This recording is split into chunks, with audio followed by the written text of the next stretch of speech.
एक मिनिट ऐकतायत सगळे? हा.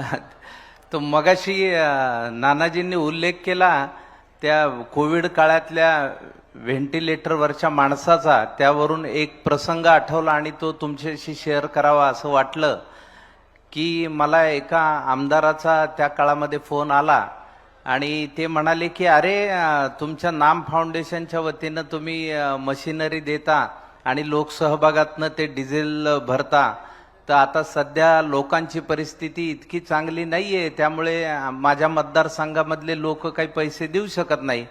तर मी म्हणलं की अहो साहेब, लोकांची काय गरज आहे, तुम्ही जरी खिसे झटकले तर तुमच्या अलीकडचे आणि पलीकडचे 10 मतदारसंघ होऊन जातील.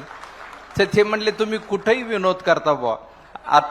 आत्ता हे सांगण्याचं कारण असं की मगाशी गडकरी साहेबांशी बोलत असताना त्यांनी एक गोष्ट सुचवलेली आहे की जिथे जिथे हायवेचं काम चालू आहे तिथे तिथे रस्त्याच्या कडेला जर तलाव करायचा असेल तर ते अगदी स्वस्त म्हणजे एकदम 0 पैशामध्ये ते करून देतील.